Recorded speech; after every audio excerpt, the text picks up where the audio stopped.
we started with our forearms. We got two sides of the forearm. We got the medial, we got the lateral forearm, right?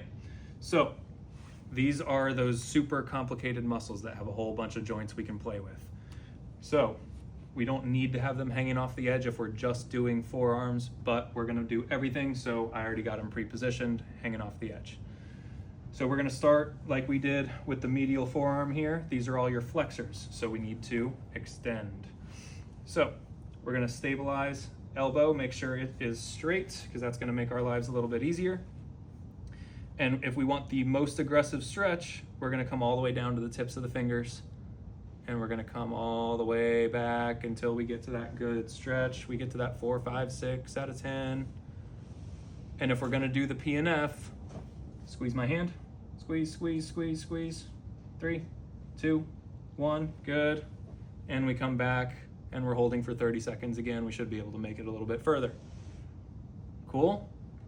We said we can also give them a little bit more slack, right? And we have a whole bunch of joints to play with. Like we said, we can go and we can let these fingers be a little bit more relaxed, which means we should be able to take up more from the wrist.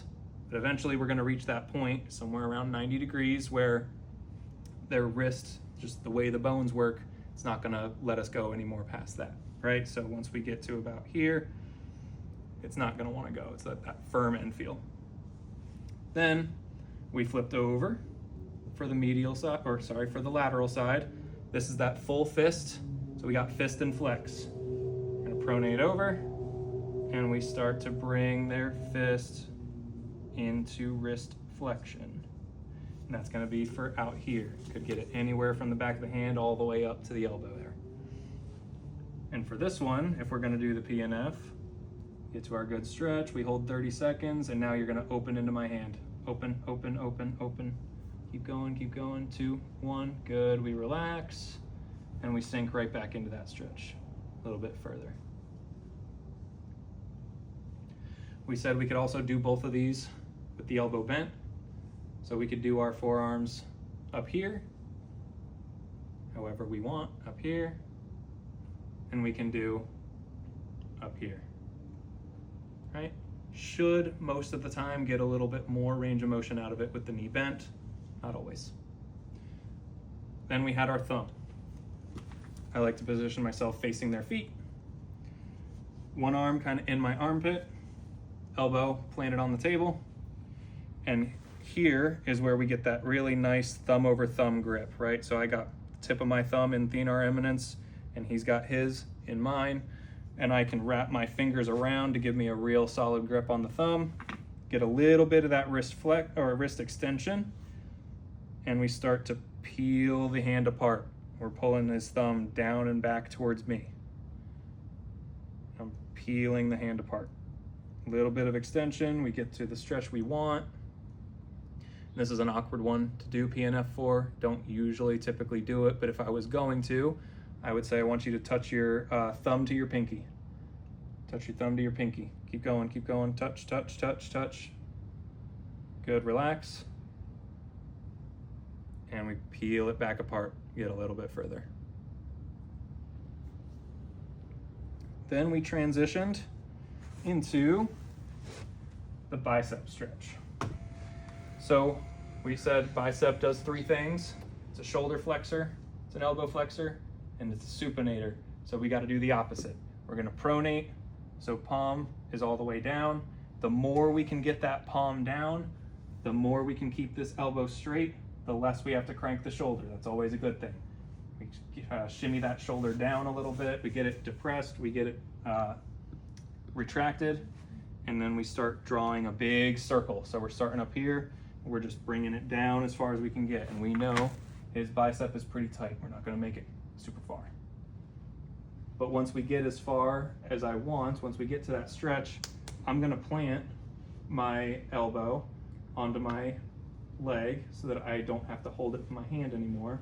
I can just kind of relax here. And if we were going to do PNF, remember we want the bicep to do it. So we're going to take them out and we're going to put them into a more supinated position. Give me a bicep curl. Good, keep going, keep going, keep going. Squeeze, squeeze, squeeze. 2, 1, beautiful. We take them back into that pronation, we should get a little bit further the next time. If they don't know what bicep curl is, touch your hand to your face, touch your hand to your shoulder, something like that. All right. Then we moved up into all that good rotator cuff and pec stuff. So rotator cuff, keeping the same order we went through. We're gonna be kind of in a position similar to this, right? So we don't want that arm perfectly flat, like against the table. It's just gonna be a little bit less comfortable. We want them to be in the scapular plane, so we're gonna shift them up a little bit. So now his elbow is a little bit higher.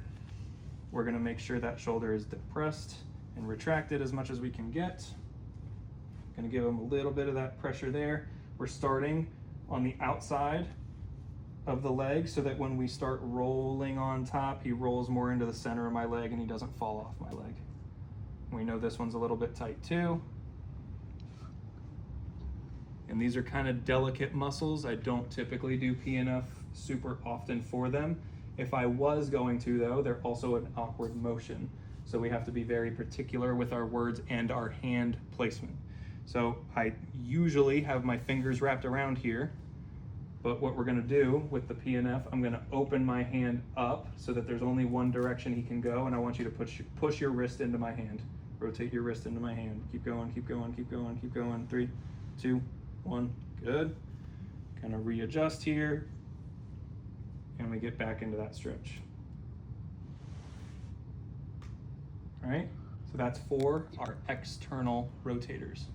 Teres minor, infraspinatus. Then we shift, and we'll go to subscap, which means we have to go into external rotation. So we're here, similar, we want that 90-ish degrees, we want him in that scapular plane. Want to start him more on the inside so that he has some space to roll. And we're bringing that arm back behind his head into external rotation. This one we want that good pressure on the front of the shoulder, because remember that shoulder wants to pop forwards. We don't want that, so we're going to keep it pinned and lock it down that way. All right. Then we had a couple ways to do the pec. So we had our first way. Remember, we have below 90, 90, and above 90. Below 90, most people, most flexible one is going to be below 90, where we're pointing that palm up, and if we can get it, we want that thumb kind of starting to point down a little bit. And we're going to start bringing it back behind the body, but below this 90-degree mark. And that's going to be for upper pec fibers.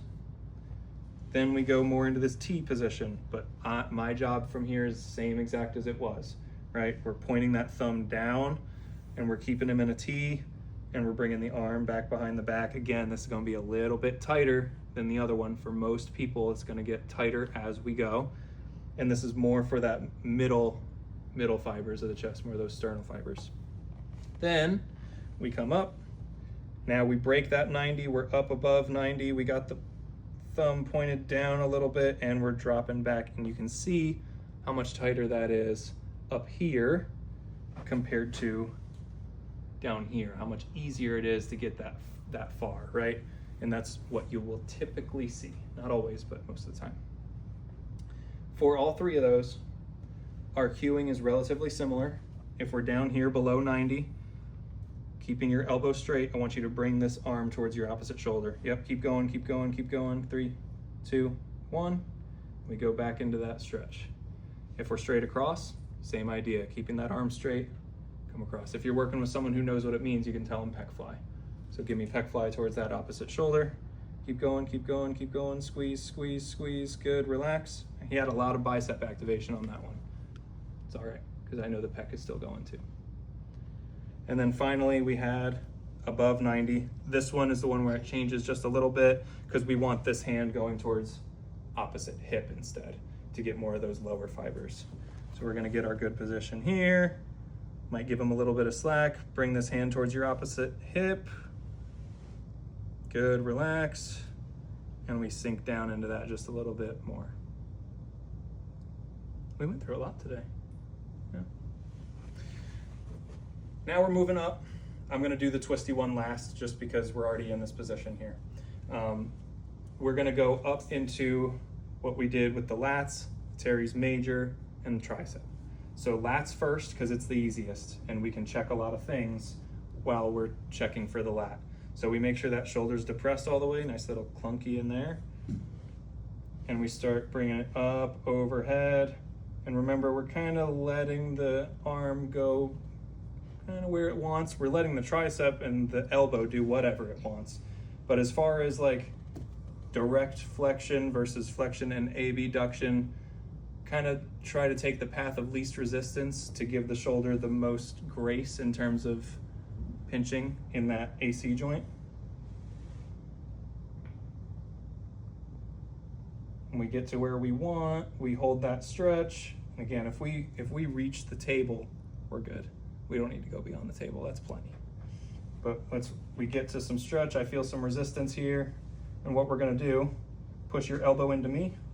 Push, push, push, keep pushing. 3, 2, 1, good. You can also tell them tuck your elbow into your hip. Go ahead, tuck elbow to hip. Good, keep going, push, push, 3, 2, 1. And we should be able to sink a little bit further. Again, all of these are 30-second holds, 6 to 8 contractions, 30-second holds. So while we're doing lat, we can sneak a hand around over here and we can start feeling for that scapula to reach around. If we feel it reaching around quite a bit, some people you can even see it, but if we feel it reaching around, we're going to assume that it is from a tight teres major. Teres major does all the same things the lat does, but it's gonna pull that scapula around the rib cage. So we're gonna tack it down. So remember, we said this one's not comfortable. I'm not gonna do it on anyone who doesn't need it. We're gonna pin that scapula down, but right before I do, I wanna bring some skin up with me so that when I pin it down, I'm not stretching the skin quite so much. It's still gonna be stretched and uncomfortable, but it kind of helps make things a little better. And then we start doing the same exact thing we did with the lat. We're gonna start pushing that elbow up overhead, holding that scapula down where it is. If I was gonna be a super mean person and do PNF for this one, I'm gonna let go down here, then same exact thing as the lat. Push your elbow into me, push, push, push, relax. And once he relaxes and I get back in here, that's when I'm gonna repin and get back into that stretch. It's a lot of work and that's mean, so I'm not gonna do that very often. Then we had tricep. So now we do care what happens at the elbow, because the more slack I can take up at the elbow, the less I have to crank on the shoulder. Always a good thing. So we're keeping that elbow bent as far as we can. We're keeping the hand clear of the table, and we're starting to come up overhead, keeping that elbow bent as much as we can. It's another one I won't typically do PNF all that much. If I do, I'm gonna give them some slack first. So I'll take them out of it a little bit. Push your elbow into me again. Push, push, push. Good, relax. And we sink back into that, get that elbow all the way flexed. We start pushing forwards. Get that good tricep stretch. All right, before we move up to the neck, we're gonna get you on your side, facing that way. I'm gonna bring this table down a little bit, give you that. And remember, we want this, yeah, see, they always try to steal it. They always do. They always try to steal it. We want a little bit here for them to roll back onto. They don't like that, they never do. So we're gonna give you this, even though it's not big enough, just so you know that normally I would have that top leg up on a bolster and this bottom leg can kind of do whatever it wants. Okay. We wanna stay where the ribs are. I don't want to put a knee in their low back. So we're gonna find where those lower ribs are, and that's where I'm gonna pin first. Boom. All right? So from here, I wanna make sure as little movement happens down here as I can. And there's a couple ways we said we can do this rotation, right? Depending on how their shoulder is and what my goals are. So let's assume he's got some shoulder problems. We don't really have to assume, do we? No.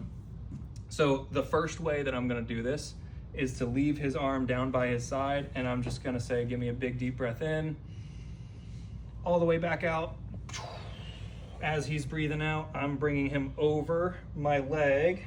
I'm gonna get out of where I would normally be so you can see, and I'm also pushing into him a little bit so that he doesn't roll where I don't want him to. I don't want the lower body to roll. I want that fixed. So we're coming over. Give us one more big deep breath in. I'll let him go a little bit and all the way out. And when you stop breathing out is when I stop cranking on you. Boom. We hold. Now we say he's got good, healthy shoulders. All right? The way I would prefer to do this is here. So now I've got his arms supported. I've got a little bit more of a lever that I can use. So give us another big deep breath. And as we rotate, I'm just leaning more and more of my weight onto my right side now. Cool? We also said we can turn this into a pec stretch with all of that good rotation too. So we're here, give us a big deep breath.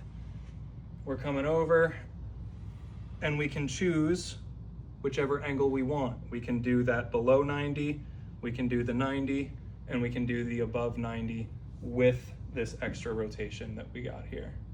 We're not doing PNF for any of these. That's just too complicated. It's not worth it. The other thing we want to say and remember about this one is once, like, where this lower part of the rib cage is, that's as low as we want to go, but we can also we can go higher than that. We can do this however many times we want, really. I'll typically do it somewhere between 2 and 3 times on each side. And each time I do it, I'm just gonna inch up a little bit. Just remember, the higher up we go, the less rotation we're gonna get because we're locking more spinal segments in place. So give us a big breath. We rotate.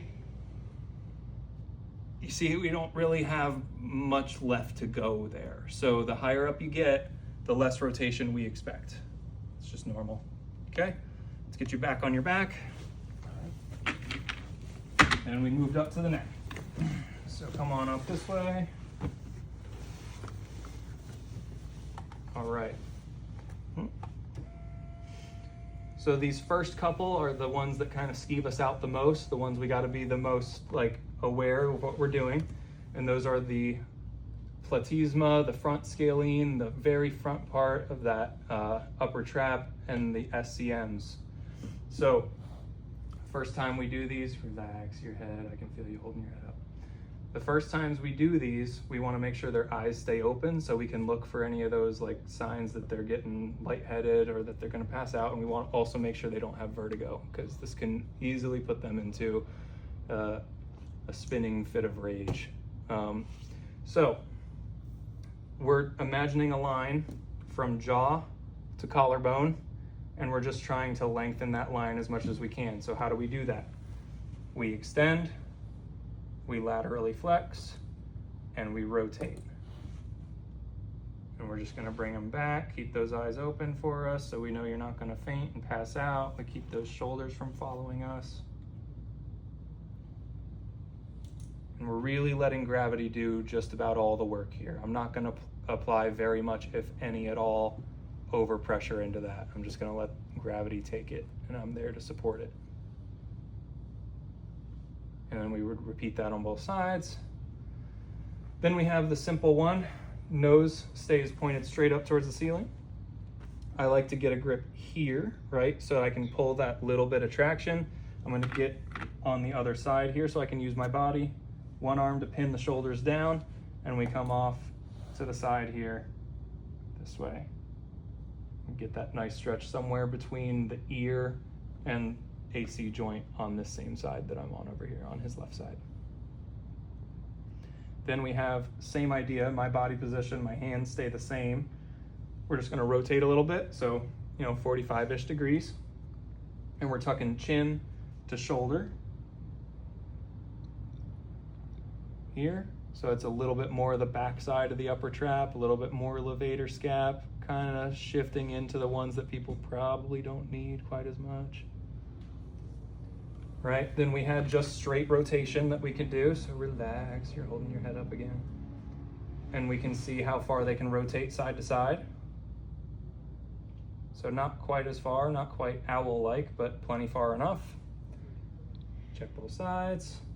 And then the last one, the one and only one that I really don't hold for the full 30 seconds because it's for levator scap and all these muscles in the back of the neck that are usually almost always overstretched on people anyways, but it feels nice and it's a good way to finish things off, is the crisscross, where I'm gonna get my right arm on his left shoulder, and then we're gonna go underneath and get my left arm on his right shoulder.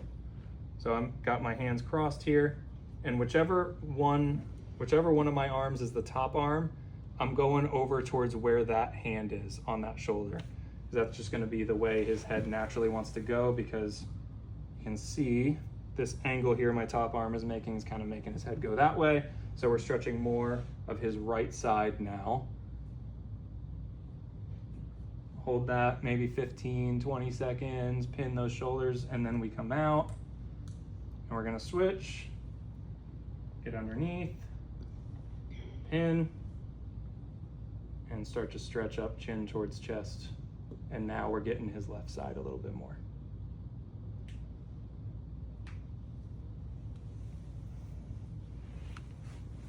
And that is it. Remember